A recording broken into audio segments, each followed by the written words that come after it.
ఎప్పుడు కూడా మనం ఒకటే ఆలోచించాలి, ఏ వ్యక్తి వల్ల ఏ పార్టీ వల్ల మనకు న్యాయం జరిగింది జరుగుతుందనే ఆలోచన మీలో ఉండాలి. మొన్న ఆలోచన వచ్చింది కానీ అది ఎప్పుడూ ఇదే విధంగా ఉండాలి. ఇప్పుడు నేను వస్తామంటే చూశాను, ఎన్నికలప్పుడు ఎంత ఉత్సాహంగా ఉన్నారో దానికంటే ఉత్సాహంగా కనపడుస్తున్నారు మీరందరూ ఈరోజు.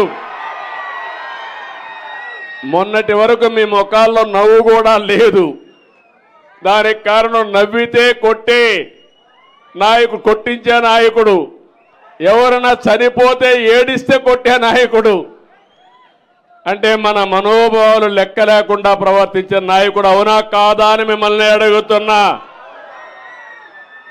భయంతో బతికాం, అవునా కాదా? స్వేచ్ఛ లేదు మనకు. అలాంటి దగ్గర నుంచి ఇప్పుడు లిబరల్గా మీరు ఫ్రీగా ఏమి చేయాలన్నా చేసే శక్తి వచ్చిందంటే అది ప్రజాస్వామ్యం ఇచ్చింది. దాన్ని కాపాడిన పార్టీ తెలుగుదేశం పార్టీ, జనసేన, అదే మరిగా బీజేపీ అని చెప్పి కూడా నేను మీకు తెలియజేస్తున్నా. ఈరోజు మీరు ఒకసారి గుర్తుపెట్టుకోవాలి, మొన్న ఎన్నికలో ఒక సునామీ,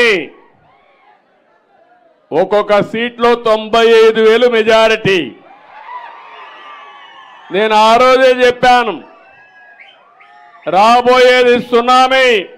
ఈ సునామీలో చిత్తుగా ఊడ్చకపోతారని చెప్పాము, అదే జరిగింది.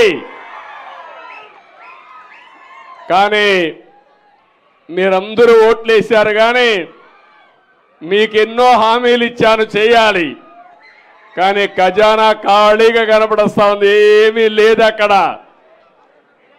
ఈరోజు కేంద్రంలో ఉండే ఎన్డీఏ ప్రభుత్వం ముందుకొచ్చి మనం కూడా అందరం కలిసి పోటీ చేశాం కాబట్టి నన్ను అర్థం చేసుకున్నారు చాలా మంది ఉండేవాళ్ళు. అందుకే అందరినీ గెలిపించిన ఘనత ఈ తెలుగు జాతిది, ఈ రాష్ట్ర ప్రజానీకానిదని చెప్పి నేను మీకు తెలియజేస్తున్నా.